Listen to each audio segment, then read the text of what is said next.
Hello বন্ধুরা, কেমন আছো তোমরা? আশা করছি তোমরা সকলে খুব ভালো আছো আর আমিও খুব ভালো আছি। পুজোর কাজের চাপে তার মধ্যেও তোমাদের আমি ভিডিও দেওয়ার চেষ্টা করছি, কারণ তোমরা বারবার বলছো দিদিভাই ভিডিও দাও। কালকে তবুও আমি তোমাদের ভিডিও দিতে পারিনি। তো চলো আজকে আমি তোমাদের কলিদার পাজামা কাট করে দেখাবো। তো এই কলিদার পাজামাটা একদমই সহজভাবে দেখাবো, যাতে তোমরা বুঝতে পারো এবং করতে পারো। সবসময় তোমরা সবাই এটাই বলো কি দিদি সহজভাবে দেখাও। তো এখানে দেখো আমি 2.5 মিটার কাপড় নিয়েছি, 2.5 মিটার কাপড়টাকে 2 ভাঁজ করে নিয়েছি। আর এখানে যে চওড়াটা নিচ্ছি এটা হচ্ছে কোমর যা হবে তার সঙ্গে 10 ইঞ্চি প্লাস করবে, তারপরে সেটাকে হাফ করে নেবে। যেহেতু ডবল ভাঁজ আছে তাই হাফ নিয়ে নিলাম।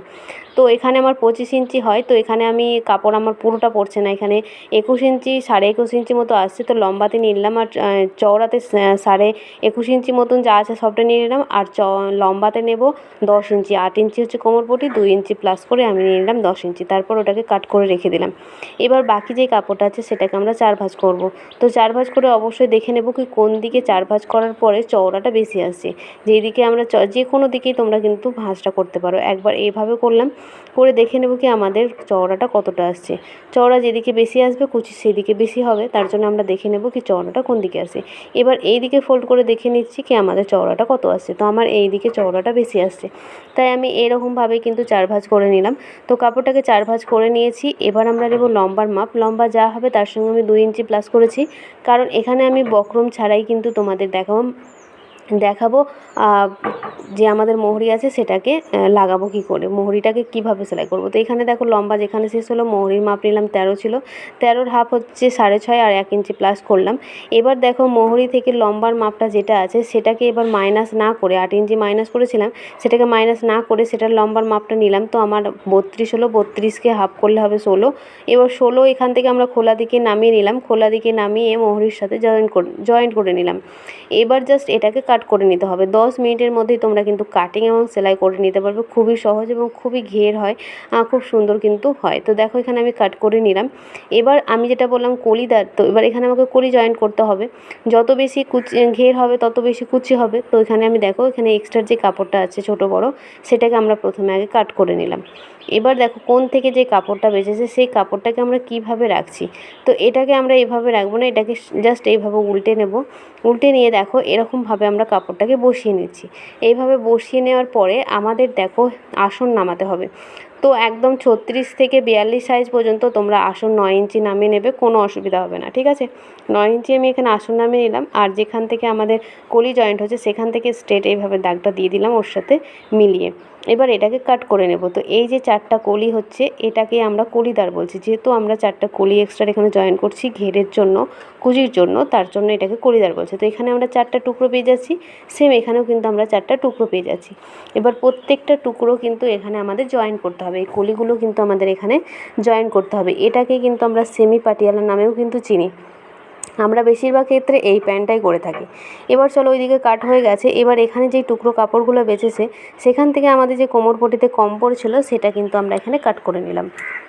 এখানে আমাদের জয়েন্ট পড়বে, কোনো অসুবিধা নেই, এইভাবে জয়েন্ট দিয়ে কিন্তু আমাদের করতে হয়। আর আমি এখানে বলেছিলাম কি বক্রম আমি মোহরিতে দেবো না। তো এখানে দেখো যে কাপড়টা এক্সট্রা বেঁচেছিল সেটাকে মোহরি যেহেতু আমার 13 ইঞ্চি, তো 1 ইঞ্চি প্লাস করে 14 ইঞ্চি মতো নিলাম, দিয়ে এটাকে কাট করে নেব। এটা দুটো মোহরের জন্য কিন্তু আমি করে নিয়েছি। এখানে ডবল করে দিয়ে এটাকে আমরা সেলাই করব। কিভাবে সেলাই করছি পুরো ভিডিওটা দেখো। আশা করি ভিডিওটা দেখলে তোমাদের এই পায়জামা করতেও কিন্তু কোনো প্রবলেম হবে না। খুবই সহজ এবং ইজি প্রসেসে তোমাদের দেখিয়েছি। তো চলো এবার সেলাই করব। কাটিং হয়ে গেছে, তো দেখো এখানে আমি সেলাই করব।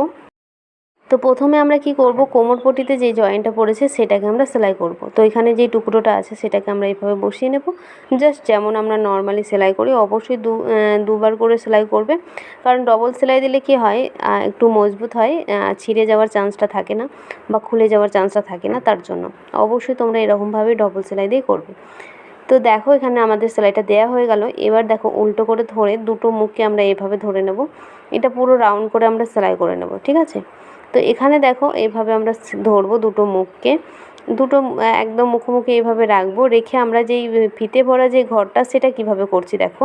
তো ওপর দিক থেকে 1 থেকে 1.5 ইঞ্চি সেলাই করার পরে মিডিলে দেখো 1 ইঞ্চি আমরা এখানে রেখে দেবো, এখানে গিট দিয়ে দেবো। ওখানে মিডিলটাতে কিন্তু সেলাই করব না, আমি তোমাদের মার্ক করে দেখিয়ে দিয়েছি, এইভাবে করবে। তাহলে দেখবে আমাদের যে দড়ি ভরা যে জায়গাটা সেটা কিন্তু এখানে তৈরি হয়ে যাবে। তো দেখো এইভাবে আমরা এবার খুলে নেব। খুলে নিয়ে যে এক্সট্রা কাপড় যেটা আমরা ধরে সেলাই করেছি সেটা দেখো আমাদের ভিতরে কিন্তু সুন্দর একটা ঘর হয়ে গেছে। এবার এটাকে আমরা 1/2 ইঞ্চি এইভাবে ধরবো, ধরে কিন্তু ওপর থেকে সেলাই করে দেবো। খুবই সহজ এবং খুব ফিনিশিংয়ের সঙ্গে এই কাজটা হবে। তোমরা যদি এইভাবে আমার ভিডিও দেখতে থাকো তাহলে আশা করছি তোমরা ভিডিও দেখে কিন্তু অনেক কিছু শিখতে পারবে এবং টেলারিংয়ের কোর্সটা করতে পারবে। আর যারা যারা ভাবছো আমার কাছে অনলাইন ক্লাস করবে তারাও কিন্তু আমার ফোন নাম্বার তো দেওয়াই আছে, সেখান থেকে কিন্তু তোমরা যোগাযোগ করতে পারো, নিজের নামটা এন্ট্রি করে নিতে পারো। তো পুজোর পর থেকে কিন্তু ক্লাস শুরু হবে। তো দেখো এখান থেকে প্রথমে এবার 1/2 ইঞ্চি মুড়ে নেব, তারপরে আবার 1 ইঞ্চি দিয়ে এইভাবে জাস্ট সেলাই করে নেব। তাহলে দেখতেই পেলে কি সুন্দরভাবে আমাদের কিন্তু ফিতে ভরার যে জায়গাটা সেটা কিন্তু তৈরি হয়ে গেল। এবার পুরো রাউন্ডটাকে আমরা এইভাবে সেলাই করে নেব।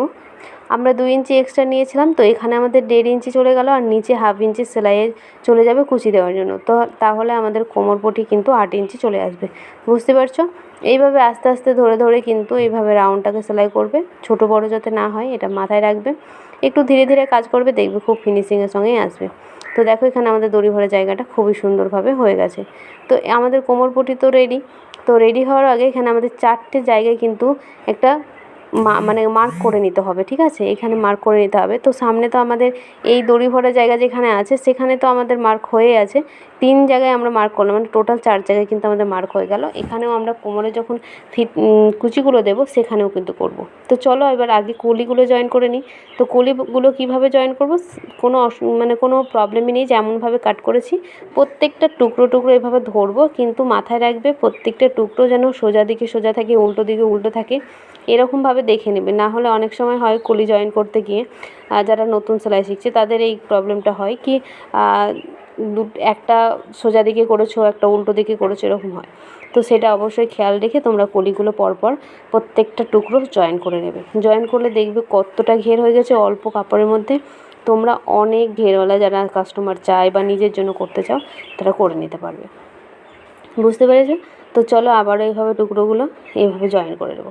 কেমন লাগছে ভিডিওগুলো অবশ্যই কিন্তু কমেন্টে জানাতে ভুলবে না। আমি তোমাদের কমেন্টে রিপ্লাই না করলেও তোমাদের প্রত্যেকটা কমেন্ট কিন্তু আমি পড়ি, এবং তোমাদের কমেন্ট পড়ে রিপ্লাই করার এখন একটু অসুবিধা হচ্ছে কাজের চাপের জন্য, তবুও চেষ্টা করছি তোমাদের ভিডিও দেওয়ার। তো কিছু মনে করো না, অবশ্যই তোমাদের প্রত্যেকটা কমেন্টের রিপ্লাই দেওয়া হবে। কোনো না কোনো সময় ঠিক আমি সুযোগ পাবো আর তখন তোমাদের রিপ্লাই করে দেবো। তো দেখো এইদিকে একটা সাইড তো হয়ে গেছে, ডবল সাইডটাও একই রকমভাবে করে নেব। এবার দেখো প্রথমটাকে আমরা দেখো একটা পার্ট আমরা যে কলি লাগিয়েছি সেটাকে সোজা করে রেখেছি, আর যেটা অপর দিকে এটা দিচ্ছি সেটাকেও কিন্তু ভেতর দিকটা সোজা থাকবে আর উল্টো দিকে দুটোই কিন্তু উল্টো থাকবে। এবার এটাকেও আমরা যেই আসনটা আছে আসনটাকে এভাবে সেলাই করে নেব, দুটো সাইডই কিন্তু সেলাই করে নেব। তাহলে এখানে আমাদের সেলাই করে নিলে কিন্তু এটাও আমাদের একটা রাউন্ড হয়ে যাবে। এবার আমাদের কোমর পটির সঙ্গে তখন এটাকে অ্যাটাচ করতে হবে। নর্মালি যেমন আমরা সেলাই করি অবশ্যই সেরকমভাবে সেলাই করব, ডবল করে সেলাই করে নেব। তোমরা এত এত কমেন্ট করছো, এত এত ভালো ভালো কমেন্ট করছো, মিষ্টি মিষ্টি কমেন্ট, খুবই ভালো লাগে তোমাদের প্রত্যেকটা কমেন্ট পড়তে। রিপ্লাই করতে পারছি না, বুঝতে পারছো পুজোর কিন্তু প্রচুর কাজ। আমি জানি না তোমাদের প্রতিদিন ভিডিও দিতে পারবো নাকি, তবে তোমরা যদি ব্লগিং ভিডিও দেখতে চাও, মানে সারাদিন আমি কটা কাজ করছি কী করছি না করছি সেটা যদি দেখতে চাও, তাহলে হয়তো আমি কাজের ফাঁকে ফাঁকে একটু করে ভিডিও করতে পারবো। এইভাবে ভিডিও করা একটু প্রবলেম হচ্ছে, তবুও চেষ্টা করছি তোমাদের যতদিন মানে যতটা পারছি। তো দেখো এখানেও কিন্তু আমাদের কলি একদম আসনে জয়েন হয়ে গেছে। এখানেও কিন্তু আমরা 4টে কোণে এরকম মার্ক করে নেব, যাতে আমাদের কুচিটা দিতে গন্ডগোল না হয়। অনেক সময় এই কুচি দেওয়ার জন্য কিন্তু অনেকের প্রবলেম হয়ে যায়, কুচিটা দিতে পারে না ঠিক করে।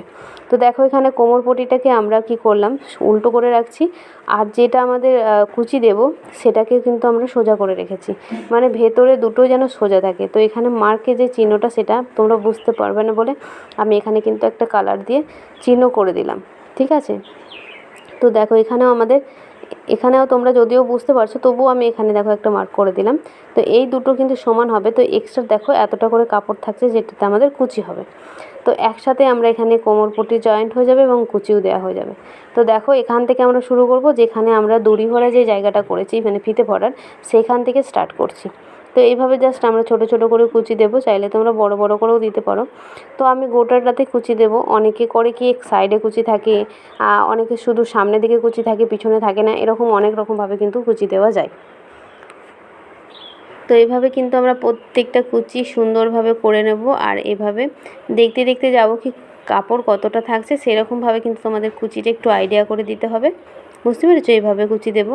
আমি দেখো যেদিকে আমাদের আসন আছে সেই দিকে ভাঁজ করছি, মানে সেই দিকে মুখগুলো করছি, কুচির যে মুখগুলো সেইগুলো কিন্তু আমাদের যে আসন আছে সেই দিকে রাখছি, রেখে করছি, ঠিক আছে? এবার এখানে দেখো আমরা দেখে নিচ্ছি আরও একবার কি কতটা কাপড় আছে। তো এখানে আমাদের এখনও অনেকটা কাপড় আছে। এইভাবে কুচি দিয়ে দিয়ে কিন্তু পুরো রাউন্ডটাকে সেলাই করব। তো যে আসনের মানে আসন থেকে শুরু করেছি, তারপরে যে আসনটা পড়ছে মানে সামনের আসন থেকে পিছনের আসন পর্যন্ত আমরা কুচির মুখটা কিন্তু সবসময় আসনের দিকে রাখবো। যখন আবার পিছনের আসনে চলে আসবো সামনের আসন থেকে কুচি দিতে দিতে, এরপরে দেখো আমরা কুচিটাকে কি করব, অপোজিট সাইডে করে দেবো। দেখো কিভাবে করছি। এর আগে কি করছি না, আমরা এই সাইডে কুচি দিচ্ছিলাম, এবার দেখো আমরা অপোজিটে কুচি দিচ্ছি। এরকমভাবে কুচি দেবে, দেখবে খুব সুন্দরভাবে ঘেরটা কিন্তু হবে। বুঝতে পেরেছো? এইভাবে পুরো রাউন্ডটাকে সেলাই করে নেবে। আমি এইভাবে সেলাই করে নিচ্ছি, তোমরাও কিন্তু এইভাবে সেলাই করে নেবে। তো দেখো এখানে আমাদের পুরো কুচিটাও দেয়া হয়ে গেছে, কত সুন্দরভাবে কিন্তু আমাদের এখানে কুচিটা লাগানো হয়ে গেছে। এবার এটাকে আমরা এভাবে সোজা করে নিচ্ছি। দেখো সোজা করে নিয়ে যে চাপ সেলাইটা দেবো সেটা কিভাবে দেবো সেটা ভালো করে দেখে নাও। তো এই দেখো আমাদের এটা কিন্তু রেডি হয়ে গেছে, দেখতেই পাচ্ছ কতটা সুন্দরভাবে কুচিটা লাগানো হয়ে গেছে। এইভাবে সোজা করে নেব। আর যেটা আমাদের সেলাই মার্জিন আছে সেটা কিন্তু ওপর দিকে থাকবে, কুচির দিকে কিন্তু থাকবে না। সেলাই মার্জিনটা সবসময় বেল্টের দিকে ওপর দিকে উঠে থাকবে। সেই মতে কিন্তু আমাদের যে বেল্ট আছে সেইখানে কিন্তু আমাদের চাপ সেলাইটা হবে, কুচির সঙ্গে কিন্তু নয়, এটা মাথায় রাখবে। অনেকে নতুন যারা আছে তারা এই জিনিসটা ভুল করে, কুচির ওপরে চাপ সেলাইটা দেয়, সেটা কিন্তু নয়, আমাদের বেল্টের ওপরে চাপ সেলাইটা হবে। তো দেখো এখানে আমাদের চাপ সেলাইটা পুরোটাই দেওয়া হয়ে গেছে। তো পুরো রাউন্ডে এইভাবে দিয়ে নিয়েছি। এবার চলো আমরা লাগাবো মোহরি। মোহরিটা আমি কিভাবে পটি দিয়ে করছি সেটা তোমরা দেখো। আমি কিন্তু বক্রম ইউজ করছি না, এখানে আমরা পটি দিয়ে করব। তো এখানে আমরা যে পায়জামাটা রেখেছি সেটাকে কিন্তু সোজা করে রেখেছি, একদম সোজা দিকে। এবার এটাকে আমরা যে পটিটা কেটেছি সেটাকে ডবল করে নিলাম, সোজা দিকে এইভাবে বসাবো। বসিয়ে হাফ থেকে 1.25 ইঞ্চ মতো ধরে এইভাবে সেলাই করব। দেখো নর্মালি যেমন আমরা পটি লাগাই ঠিক সেরকমভাবে সেলাই করব। এখানে কাপড়টা একটু মোটা, আমি ডবলে দিয়েছি মানে একটু মোটা হয়েছে। তোমরা চাইলে 4 ভাঁজ করেও দিতে পারো, বক্রম যদি না দিতে চাও তো। অনেক কাস্টমার চায় বক্রম ছাড়া, তার জন্যই আমি করছি। এবার দেখো এটা উল্টো দিকে আমরা পুরোটাই উল্টে নিলাম। উল্টে নিয়ে জাস্ট একদম ধারে ধারে একটা করে চাপ সেলাই দেবো। প্রথমে আগে একটা ধারে ধারে চাপ সেলাই দিয়ে নেবে। তারপরে তোমাদের ইচ্ছে মতো কিন্তু অনেক সেলাই দিতে পারো। এখানে আমাদের মোহরিতে কিন্তু জিগজ্যাগ হয়, একটু এস টাইপের হয়, অনেক রকমের কিন্তু সেলাই দেওয়া যায়। তোমরা যে কোনো স্টাইল কিন্তু করতে পারো এখানে। তো আমি প্রথমে এখানে সিম্পল একটা সেলাই দেব। তো দেখো প্রথমে একটা দিলাম, এখানে আমি এরকমভাবে 4টে সেলাই দিয়ে দেবো পরপর। তাহলে এটা খুবই মজবুত হবে, এটা বক্রমের থেকেও বেশি ভালো হয়। কারণ বক্রমটা ধোয়ার পরে একটু কোঁচকানো কোঁচকানো ব্যাপার চলে আসে, তো এটাতে কিন্তু কোনো প্রবলেম হবে না। তো দেখো এখানে আমি 4টে সেলাই দিয়ে নিয়েছি। তো এখানে আমাদের পুরো রেডি হয়ে গেছে। এখানে যখন আমি এটাকে আয়রন করব তখন সুন্দর হয়ে যাবে। এবার আমরা মোহরিটাকে উল্টো করে নিয়েছি পায়জামাটাকে। তারপরে এখানে মোহরির মাপ নিলাম, মোহরি 13 ছিল, 6.5 ইঞ্চি নিলাম। 6.5 ইঞ্চি নিয়ে জাস্ট এইভাবে সেলাই করে নেব। তো দেখো কিভাবে আমি সেলাই করছি, এটাকে জাস্ট সঙ্গে সঙ্গে রাউন্ড করে দেবে না, আস্তে আস্তে আস্তে আস্তে এটাকে দেখো এরকম করে মানে কম করে নিয়ে আসবে। ওখানে 1 ইঞ্চি, তো এইদিকে আমাদের হাফ ইঞ্চি ধরে সেলাই করব। এভাবে সেলাই করতে করতে যেখানে আমাদের দেখো আমাদের যে আসনটা সেখানে দেখো দুটো আসনের সঙ্গে যখন মিলছে না তখন এটা মাথায় রাখবে, এরকম হয় সেলাই করতে গিয়ে। তো এখানে আমরা যে কোনো যেটা আসন বড় হচ্ছে সেই আসনটাতে কিন্তু আমরা একটা ছোট্ট করে কুচি দিয়ে নেব, দিয়ে এখানে মেকআপ করব। এটাকে টেনে নিয়ে যাবে না, না হলে কিন্তু অনেক প্রবলেম হবে। ঠিক আছে, এখানেই আমরা এই জিনিসটাকে ঠিক করে নেব। এখানে একটা জাস্ট কুচি দিয়ে নেব। কুচি দিয়ে নিলে দেখবে এই প্রবলেমটা তোমাদের থাকবে না। আমি জানি এরকম অনেকের প্রবলেম হয়। তো এখান পর্যন্তই আমরা এটাকে রেখে দেব। তারপরে আবার অপর যে পাটা আছে পায়জামার পাটা সেটাকে আমরা কিন্তু প্রথম নিচ থেকে সেলাই করব। সবসময় নিচ থেকে সেলাই করার চেষ্টা করবে, তাহলে কিন্তু ছোট বড় হয়ে যাওয়ার প্রবলেমটা হয় না। তো এখানে দেখো আমরা 6.5 ইঞ্চিতে মার্ক করে নেব। সেম একই রকমভাবে ওখানে যেরকম আমরা আগের প্যান্টের পাটা সেলাই করলাম ঠিক সেই রকমভাবেই আমরা এটাকেও সেলাই করে নেব। তো দেখো এরকমভাবে ধরে ধরে সেলাই করবে। তো এই প্রবলেমটা নিশ্চয়ই তোমাদের অনেকের ছিল, তো সেটাকেও আমি তোমাদের আশা করি এইখান থেকে তোমরা অনেক কিছু শিখতে পারলে। তো দেখো এইভাবে নিয়ে গিয়ে এবার জাস্ট বরাবর ধারে ধারে এটাকে আর একটা সেলাই দিয়ে নেব। সেলাই দিয়ে নিলেই কিন্তু দেখো আমাদের প্যান্ট কিন্তু রেডি। আর একটা হাফ ইঞ্চি সাইডে রেখে আর একটা সেলাই দিয়ে নিলাম। এবার যেটা এক্সট্রা কাপড় আছে সেটাকে একটু কাট করে দিয়ে ফিনিশিং দিয়ে দিলেই কিন্তু আমাদের প্যান্ট রেডি। এর জন্য একটা ফিতে তৈরি করে নিতে হবে। তো ফিতে তৈরি করাটা তোমাদের দেখালাম না। তো চলো আমি তোমাদের দেখাচ্ছি এই প্যান্টটা কীরকম হয়েছে। তো দেখো এখানে আমি প্যান্টটা তোমাদের উল্টো ছিল, আমি সোজা করে দেখাচ্ছি। তো কাজের ফাঁকে ফাঁকে তোমাদের সাথে কথা বলছি তো একটু প্রবলেমও হচ্ছে। তো চলো এখানে দেখো আমাদের পায়জামাটা কতটা সুন্দর হয়েছে আর কতটা ঘের হয়েছে দেখতেই পাচ্ছ। পায়জামাটা কিন্তু খুবই সুন্দর হয়েছে, এরকমভাবে তোমরা করলে তোমাদেরও সুন্দর হবে। কেমন লাগলো ভিডিওটা কমেন্টে জানাবে, ভালো লাগলে প্লিজ চ্যানেলটাকে সাবস্ক্রাইব করে রেখো, পাশে থাকা বেল আইকনটা অবশ্যই অল করে দিও যাতে আমার ভিডিও দেওয়ার সঙ্গে সঙ্গে তোমাদের কাছে পৌঁছে যায়। তো চলো বন্ধুরা, আজকের মতন টাটা, দেখা হচ্ছে কালকে নতুন ভিডিওর সাথে। তো চলো টাটা।